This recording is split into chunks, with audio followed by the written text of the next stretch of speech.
ஏன்னா நம்ம எல்லாமே ஒரு வாலிப வயசை கடந்து வந்திருக்கோம், அதாவது வாலிப வயசுலயே இருக்கிறோம் அப்படின்னும் போது அது நிறைய தாட் ஓடி இருக்குமே, அதை பேலன்ஸ் பண்ணீங்க? இருக்கு. என்னுடைய நண்பர் வந்து இப்ப சமீபமா ஒரு 2 நாளைக்கு முன்னாடி டீ கடையில கூட படிச்ச அருண் ஒரு நண்பர் ஒருத்தர் டீ கடையில டீ குடிச்சிட்டு இருக்கேன்.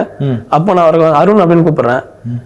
அவரு வெளியே கூப்பிட்டு மச்சான், நான் வந்து அந்த மாதிரி எல்லாம் கூப்பிடாத மச்சான், 4 பேர் இருக்க உங்க ஆளுங்களுடைய சின்ன கூப்பிடாத, எனக்கு கொஞ்சம் மாதிரி அசிங்கமா இருக்கு சொன்னாரு. அதாவது நீங்க அந்த யூனிஃபார்ம்ல காலையில உங்களோட பணியை செஞ்சுட்டு இருக்கும் போது நண்பரை பாக்குறீங்க, என்ன கூப்பிடாதுன்னு அவர் சொல்றாரு. கூப்பிடாத, எனக்கு அசிங்கமா இருக்கு, அது கொஞ்சம் கஷ்டமா இருந்துச்சு. அதுக்கப்புறம் என்னோட ரிலேஷன்லயே சொல்லியிருந்தாங்க, இந்த நம்ம வந்து இந்த மாதிரி ஃபேமிலி, நம்ம இந்த வேலை செய்யக்கூடாது அப்படின்லாம் சொன்னாங்க.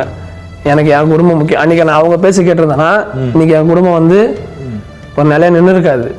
1000 பேர் 1000 சொல்லுவாங்க. அந்த மாதிரி இல்லாம என் குடும்பத்துக்காக நான் கஷ்டப்பட்டேன், இன்னைக்கு நல்லா இருக்கும். படிச்ச படிப்புக்கு நம்ம இந்த வேலை தான் செய்வோம் அப்படின்னு சொல்லி கடைசியில் நம்ம அப்படியே உட்காந்துட்டு இருக்கணும். கிடைக்கிற குடும்பத்துக்காக நம்ம கஷ்டப்படணும், கஷ்டப்பட்டு தான் ஆகணும். அதனால ஒன்றும் அப்படி கிடையாது.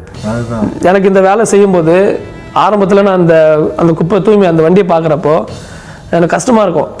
ஐயோ என்னடா யாரும் எதனா சொல்லுவா, நம்ம வீடாண்ட யாரும் பார்த்துட்டாங்க, நம்ம அசிங்கம் பண்ணிப்பாங்க. அன்னைக்கு நான் அந்த வண்டி மேல கையை வச்சு அந்த வண்டி எனக்கு கிரிப்பா அப்படி பிடிச்சது. நான் உனக்கு இருக்கேன் சப்போர்ட்டா அப்படின்னு சொல்லிட்டு சொன்ன மாதிரி எனக்கு இருந்துச்சு. அது ரொம்ப ஒரு நல்லா இருந்துச்சு. இன்னமும் நம்ம வேலை செய்யணும்னு ஒரு ஆசை.